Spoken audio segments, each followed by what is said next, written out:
Shalom, saudara yang kasih Tuhan Yesus Kristus. Kembali berjumpa di dalam Bible Study CK7 malam hari ini. Saudara masih ingat pelajaran terakhir kita? Bagaimana Esau dan Yakub mulai bermusuhan dan mereka saling tipu satu dengan yang lain. Ishak dan Ribka, ayah dan ibu mereka tinggalkan, lalu Yakub lari ke Mesopotamia dan Esau berusaha untuk membalas dendamnya. Sehingga keluarga ini menjadi keluarga yang tercabik-cabik karena karakter-karakter mereka yang saling tipu satu dengan yang lain. Nah, hari ini kita akan melanjutkan pelajaran kita bagaimana Tuhan akan memperbaharui kehidupan Yakub. Karena yang akan jadi penyambung perjanjian antara Allah dengan Abraham adalah Yakub, saudara. Maka Allah sedang berurusan dengan Yakub. Nah, nanti kita akan belajar bagaimana Yakub mendapatkan mimpi di Betel. Namun sebelumnya mari kita hampiri Tuhan dengan pujian kita, dengan nyanyian penyembahan kita, supaya Dia mewahyukan sesuatu buat kita semuanya. Kami datang kepadamu ya Tuhan, merendahkan hati kami untuk menerima kehadiran-Mu di tengah-tengah kami umat-Mu yang memuji dan menyembah Engkau. Kami rindu hadirat-Mu. Kami haus akan lawatan-Mu Tuhan.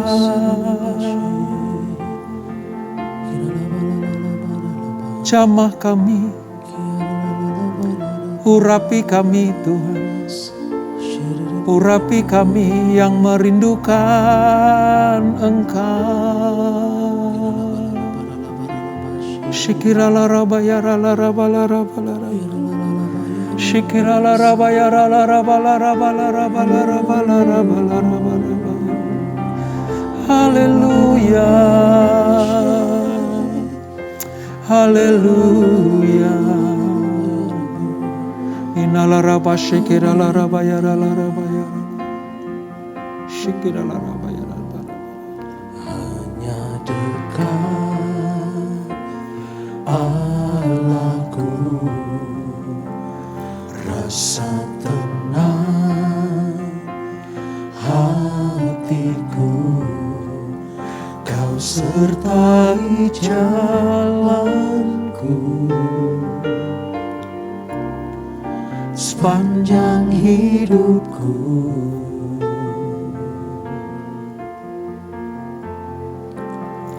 Hanya dekat padamu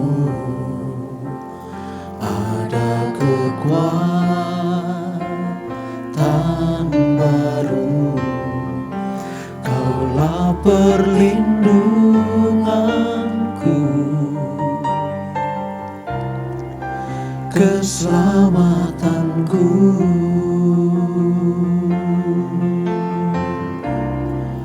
Ku ingin selalu bersekutu denganmu, menikmati hadirat-Mu. Biarkan Roh-Mu tinggal dalam hidupku. Sungguh indah bersama-Mu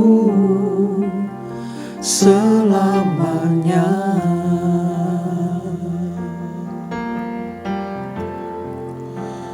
Hanya dekat Allahku, rasa tenang hatiku, Kau sertai jalanku sepanjang hidupku. Amin Tuhan. Hanya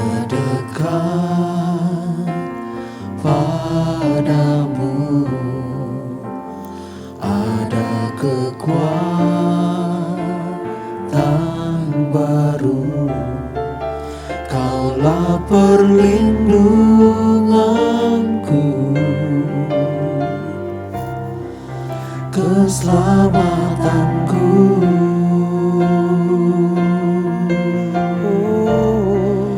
Ku ingin selalu bersekutu denganmu, menikmati hadiratmu.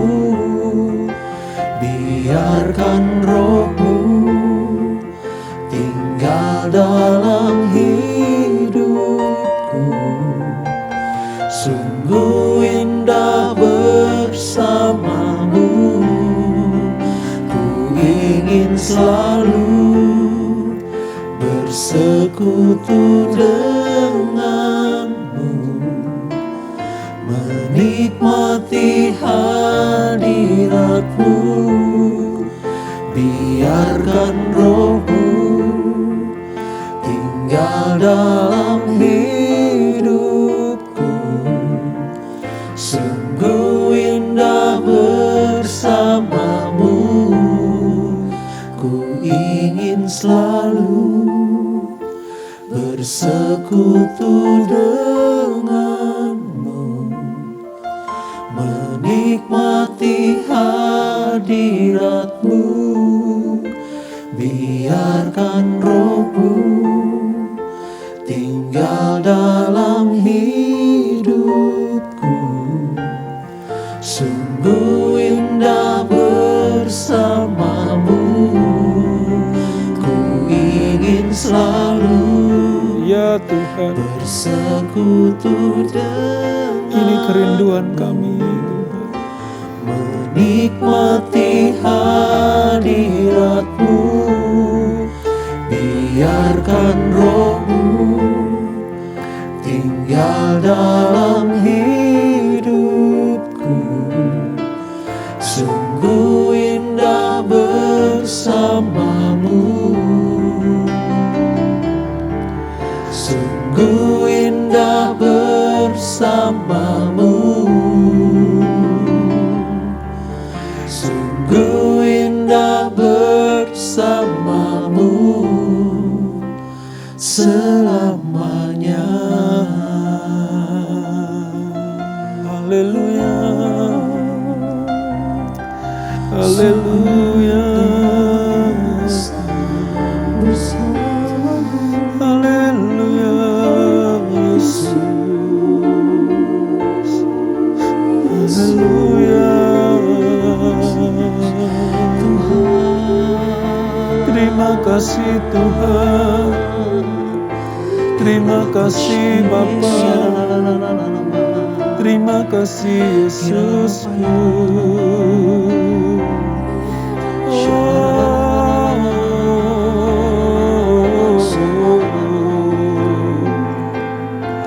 Hadirat-Mu Tuhan memenuhi kami. Lawatan-Mu Yesus mengurapi kami. Kebaikan-Mu Tuhan.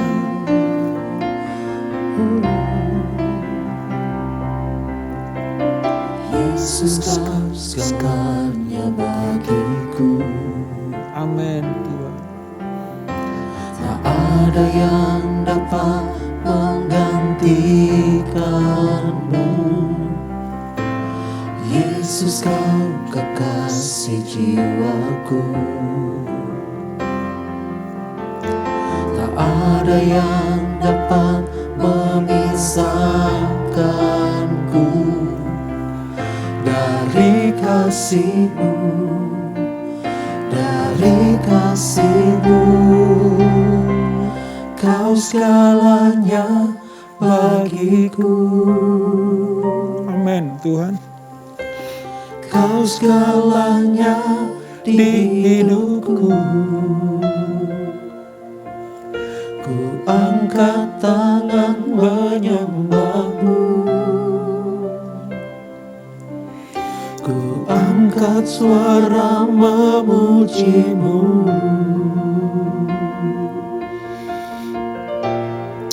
Yesus, Yesus. Yesus, kau segalanya bagiku. Tak ada yang dapat menggantikanmu. Yesus, kau kekasih jiwaku. Tak ada yang dapat memisahkanku dari kasih-Mu, dari kasih-Mu. Kau segalanya bagiku. Kau segalanya di hidupku. Ku angkat tangan menyembah-Mu. Ku angkat suara memuji-Mu. Kau segalanya bagiku. Kau segalanya di hidupku. Ku angkat tangan menyembah-Mu. Ku angkat suara memuji-Mu.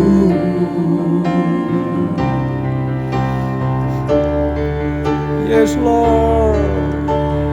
Kau segalanya bagiku. Kau segalanya di hidupku. Ku angkat tangan menyembah-Mu. Ku angkat suara memuji-Mu. Angkat tangan menyembah-Mu. Ku angkat suara memuji-Mu.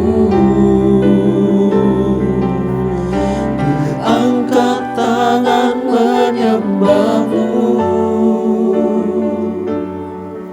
Ku angkat suara memuji-Mu.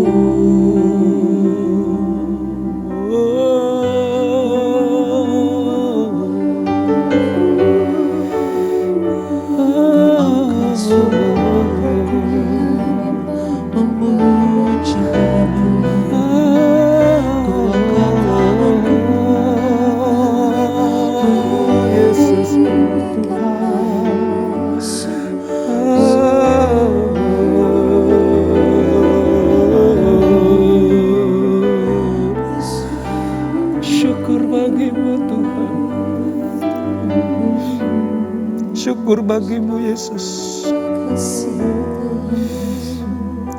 Kau Allah yang layak disembah dan dipuji. Sebab Engkau segala-galanya bagi kami Tuhan. Tidak ada yang dapat memisahkan kasih-Mu dari kasih kami. Tidak ada yang dapat memisahkan Engkau dari kami. Dan kami tidak mampu hidup tanpa-Mu. Oleh sebab itu Bapa, tuntun kami senantiasa. Pegang tangan kami terus-terusan Tuhan. Supaya kami tidak salah melangkah. Supaya kami tidak salah mengambil keputusan. Dan firman-Mu yang akan menuntun kami. Firman-Mu yang akan membimbing kami. Untuk hidup di dalam kebenaran-Mu itu. Kami akan melanjutkan pembelajaran kami ya Tuhan. Urapi kami, urapi hamba-Mu. Supaya ada firman kehidupan yang dapat kami terima, kami terapkan, kami lakukan di dalam setiap kehidupan anak-anak-Mu. Terima kasih Bapa.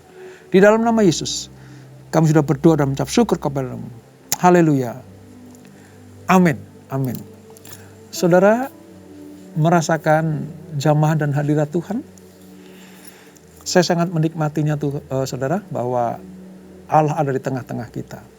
Sementara kita memuji dan menyembah Dia, kita ada di dalam lawatan Tuhan, maka Apa yang menjadi keperluan, kebutuhan, kerinduan saudara, Tuhan akan jawab, Tuhan akan genapi.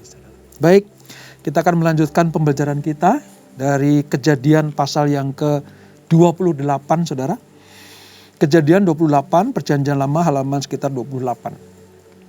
Kita akan melihat bagaimana Allah terus bekerja lewat kehidupan Yakub. Sekalipun memang latar belakangnya tidak begitu sempurna, tetapi atas pilihan Tuhan, maka Yakub terus disempurnakan. Yakub terus dibersihkan. Yakub terus diproses Tuhan supaya menjadi manusia yang betul-betul layak. Manusia yang siap untuk menerima perjanjian-perjanjian kekal dari Tuhan. Sebelum kita melihat bagaimana Yakub itu bermimpi di daerah Betel, saudara, kita akan sedikit melihat latar belakangnya mengapa sampai dia ada di Betel. Kejadian 28 ayat 1 sampai dengan ke-5 saya akan bacakan buat kita semuanya. Kemudian Ishak memanggil Yakub lalu memberkati dia, serta memesankan kepadanya katanya, "Janganlah mengambil istri dari perempuan Kanaan. Bersiaplah, pergilah ke Padan Aram, ke rumah Betuel, ayah ibumu, dan ambillah dari situ seorang istri dari anak-anak Laban, saudara ibumu. Moga-moga Allah yang Maha Kuasa memberkati engkau, membuat engkau beranak cucu dan membuat engkau menjadi banyak, sehingga engkau menjadi sekumpulan bangsa-bangsa. Moga-moga Ia memberikan kepadamu berkat yang untuk Abraham, kepadamu serta kepada keturunanmu, sehingga engkau memiliki negeri ini yang kau diami sebagai orang asing, yang telah diberikan Allah kepada Abraham." Demikianlah Ishak melepas Yakub, lalu berangkatlah Yakub ke Padan Aram kepada Laban, anak Betuel, orang Aram itu, saudara Ribka, ibu Yakub dan Esau. Jadi pesan Ishak sebelum mati kepada Yakub adalah, ya dia akan meninggalkan rumah ayahnya untuk pergi ke Padan Aram, bertemu dengan Laban. Laban itu sebenarnya om atau pamannya Yakub dan Esau. Karena Laban ini saudara dari Ribka, ibu Yakub dan Esau.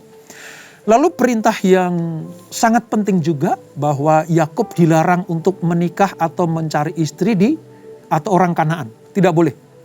Dia harus mencari istri di dalam kehidupan atau keluarga kerabatnya, yaitu kerabat atau anak-anak atau keluarga Laban. Nah, ketika Esau melihat bahwa Ishak telah memberkati Yakub, saudara, apa yang terjadi? Dengan sengaja, ya, itu Esau itu mencari orang Kanaan, saudara, mencari istri orang Kanaan. Ini sengaja ini, sengaja apa? Menyakiti hati ayah ibunya. Jelas-jelas Ishak itu berharap anak-anaknya mendapatkan istri kerabatnya atau anak perjanjian gitu. Tapi dengan sengaja Esau menyakiti hati orang tuanya, mengambil perempuan-perempuan Kanaan itu. Demikianlah maka mulai menjadi-jadilah, ya, kekerasan hati, ketegaran hati, ketegar tengkukan Esau. Karena udah palang tanggung, hak kesulungan aku udah gak ada. Ayah juga gak bisa memberikan sesuatu yang baik kepada aku. Berkat-berkat yang harusnya aku terima gak diucapkan oleh ayahku. Ibuku juga gak pernah mengasihi aku, lebih mengasihi adikku. Ya sudah, kepalang tanggung, sekalian aja aku akan rusak-rusakan, sekalian aja aku akan menyakiti hati ayah dan ibuku dengan cara mengambil perempuan Kanaan.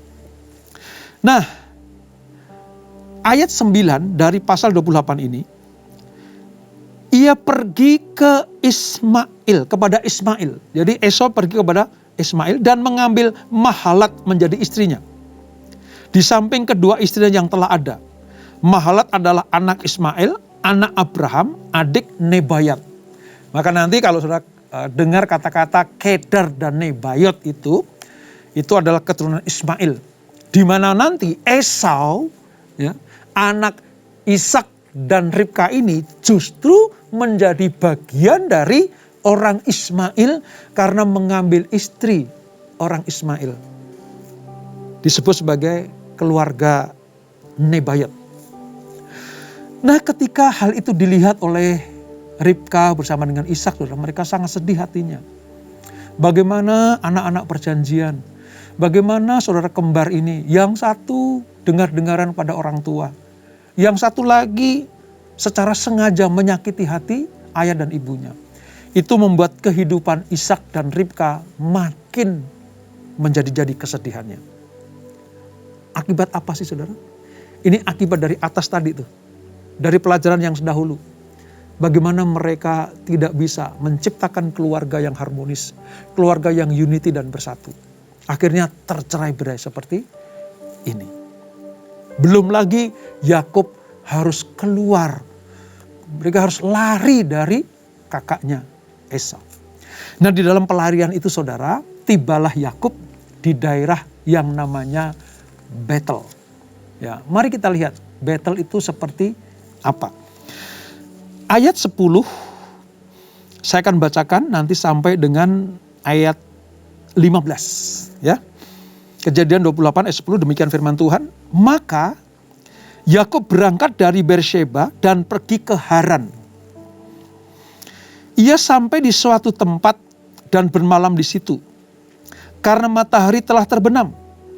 Ia mengambil sebuah batu yang terletak di tempat itu dan dipakainya sebagai alas kepala.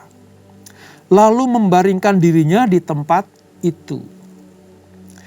Maka bermimpilah ia. Ia di bumi, ada ya, mimpilah ia di bumi, ada dirikan sebuah tangga yang ujungnya sampai ke langit. Dan tampaklah malaikat-malaikat Allah turun naik di tangga itu. Berdirilah Tuhan di sampingnya dan berfirman, Akulah Tuhan Allah Abraham nenekmu dan Allah Ishak. Tanah tempat engkau berbaring ini akan kuberikan kepadamu dan kepada keturunanmu. Keturunanmu akan menjadi seperti debu tanah banyaknya. Dan engkau akan mengembang ke sebelah timur, barat, utara, dan selatan. Dan olehmu serta keturunanmu, semua kaum di muka bumi akan mendapat berkat. Sesungguhnya aku menyertai engkau, dan aku akan melindungi engkau, kemanapun engkau pergi, dan aku akan membawa engkau kembali ke negeri ini. Sebab aku tidak akan meninggalkan engkau, melainkan tetap melakukan apa yang kujanjikan kepadamu. Ketika Yakub dalam pelariannya saudara, menuju ke Haran, dia kecapean, lelah, dia berbaring di situ. Dia letakkan satu batu untuk ganjalan kepala atau seperti bantal begitu ya. Nah, dia tertidur, lalu bermimpilah ia. Mimpinya luar biasa. Di bumi ada tangga ke atas sampai ke surga. Di situ terlihat malaikat Tuhan itu turun naik ya, turun naik dari tangga itu. Dan ketika itu terjadi, Yakub heran dan kaget. Ditambah lagi dengan kekagetannya karena Allah hadir. Allah ada di tempat itu. Berdirilah Tuhan di sampingnya dan berfirman. Allah memperkenalkan diri sebagai Allahnya Abraham dan Allahnya Ishak, bapaknya Yakub. Saudara lihat, di sini Allah teofani untuk memberikan sebuah pernyataan yang diulang-ulang. Baik kepada Abraham, kepada Ishak, dan hal itu kepada Yakub. Kita bisa melihat hal ini saudara. Karena Allah memang sudah menyatakan bahwa lewat keturunan Abraham tadi, maka berkat akan sampai kepada anak cucunya. Dan tepat seperti yang diketahui oleh Yakub pada malam itu, demikianlah Allah menyatakan janjinya kembali. 3 patriark Israel ini saudara, Abraham, Ishak, dan Yakub, mendapatkan penyataan yang sama. Bahwa Allah tidak akan pernah meninggalkan mereka. Allah tidak pernah melupakan mereka. Dan Allah akan berjanji untuk membuat mereka menjadi bangsa yang besar. Bangsa yang beranak pinak penuh. Bangsa yang akan memenuhi bumi. Dan Allah berjanji tidak akan pernah meninggalkan mereka. Supaya apa? Supaya mereka menjadi berkat juga bagi banyak bangsa lain. Luar biasa. Ketika Allah hadir di dalam mimpi Yakub itu, Dia menegaskan, akulah Allah Abraham, Allah Ishak, dan Allahmu sekarang ini. Atau Allah Yakub. Ini pelajaran yang sangat penting dan perlu kita ketahui, saudara. Saya nggak tahu di dalam kitab suci agama yang lain, apakah Allah menyatakan hal yang sama? Bahwa Dia adalah Allah si A, Allah si B, Allah si C. Apakah Allah memperkenalkan diri juga kepada kepercayaan-kepercayaan yang lain selain Allah yang benar yang menyatakan kepada Allah Abraham, Ishak, dan Yakub ini? Saya nggak tahu, saudara. Dan saya ragu kalau itu ada. Sebab Allah menyatakan dirinya itu hanya kepada bangsa pilihan, orang-orang pilihan. Bangsa yang betul-betul mendapatkan hak dari Tuhan untuk mengenal, untuk dekat, untuk bersatu dengan Dia.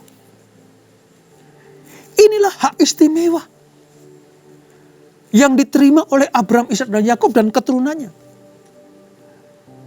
Dan kalau kita sebagai orang yang mengenal Allah yang benar, seperti Allahnya Abraham, Allahnya Ishak, Allahnya Yakub, kita harus percaya bahwa kita juga adalah bangsa pilihan Tuhan, orang-orang pilihan Tuhan yang berhak menerima janji.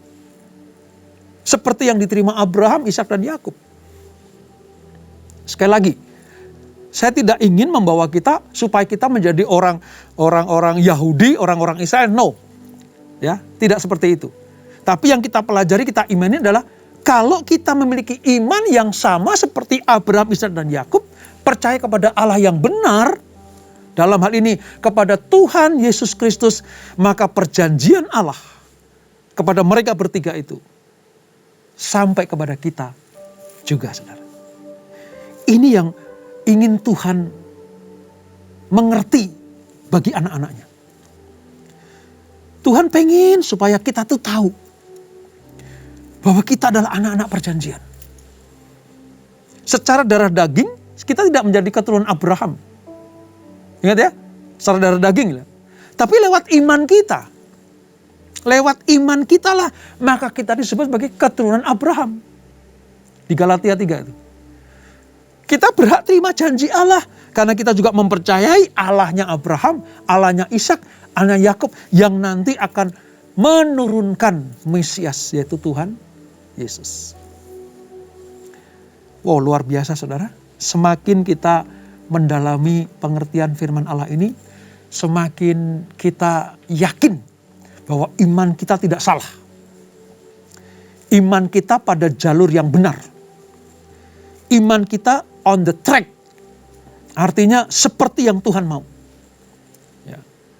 Nah, sesuatu yang istimewa yang didapat dari Tuhan oleh Yakub adalah Tuhan itu memperkenalkan dirinya. Ini, saudara, yang saya pikir tidak ada di dalam kepercayaan-kepercayaan yang lain. Saya sering berkata, agama-agama di dunia ini adalah prakarsa manusia untuk mengenal Allah, mencari Allah. Jadi idenya, prakarsanya dari manusia untuk mencari Allah. Nah, otak manusia yang segede bakpao itu tidak mungkin bisa menjangkau pengertian yang sempurna tentang Allah. Nggak bisa. Kecuali Allah sendiri yang memperkenalkan dirinya. Itu bedanya kepercayaan-kepercayaan lain dengan kekristenan.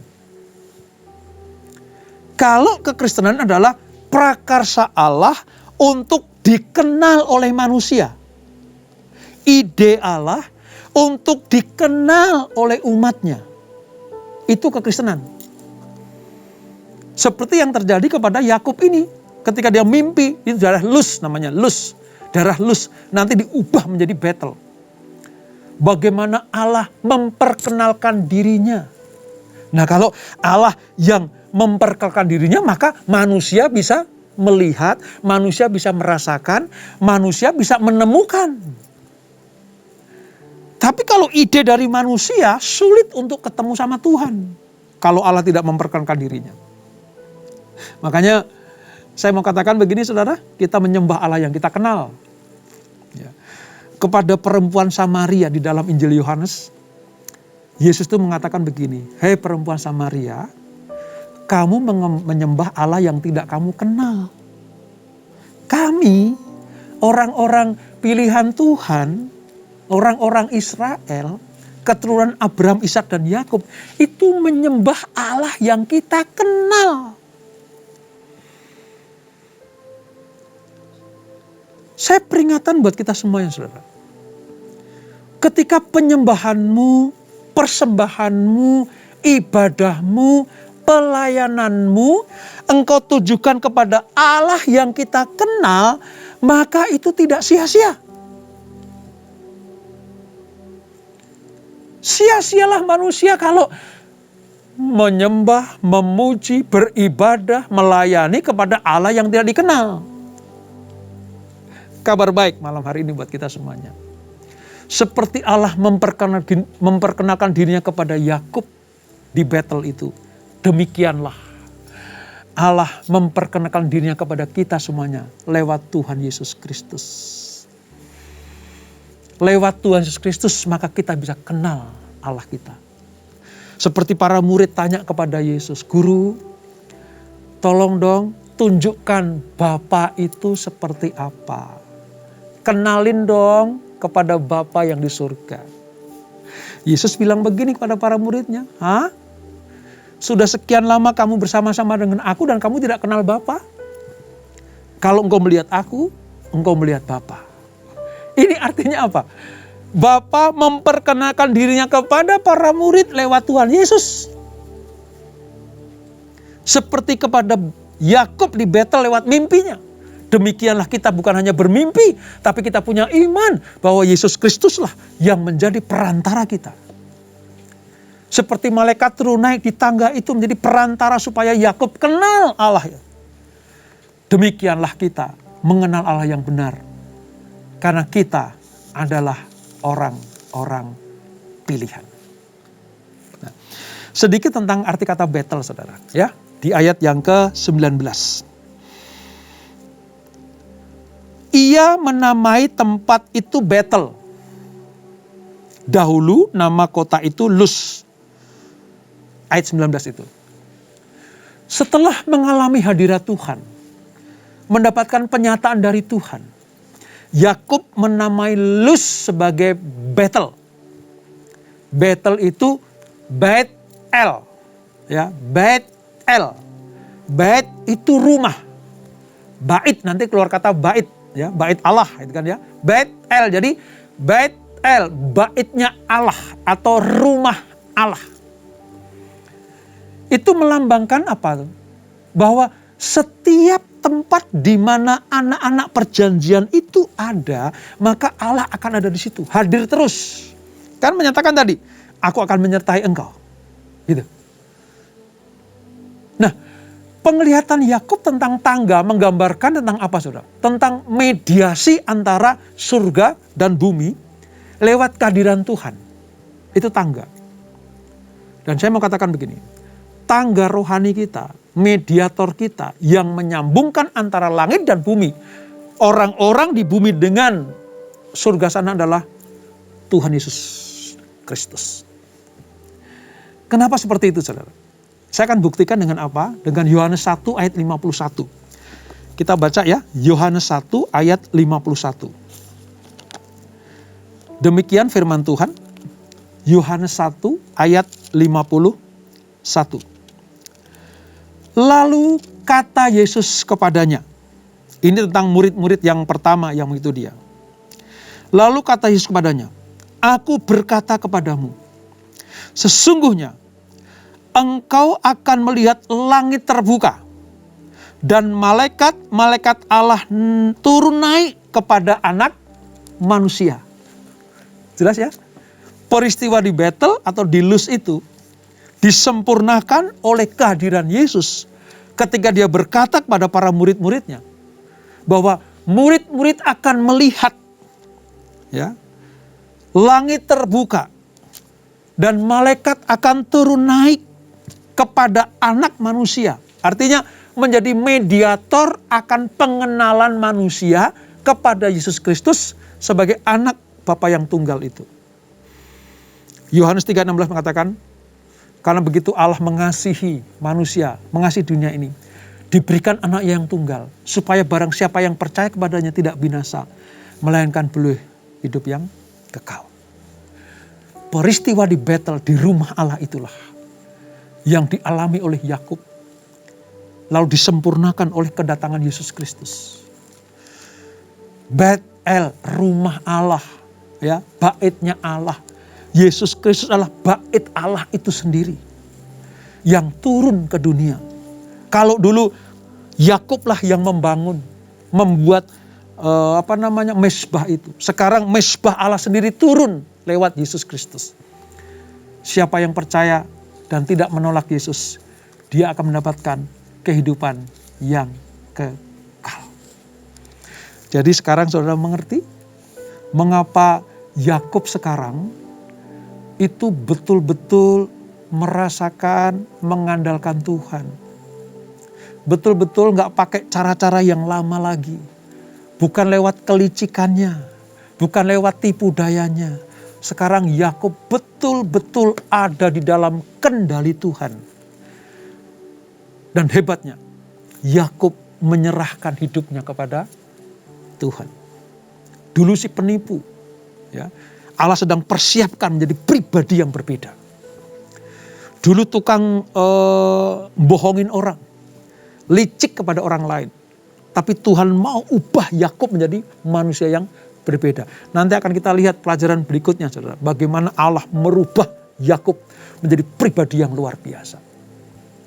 Nah, ada satu pernyataan Yakub yang menurut saya itu dahsyat luar biasa, saudara. Di ayat yang ke-16 dan 17.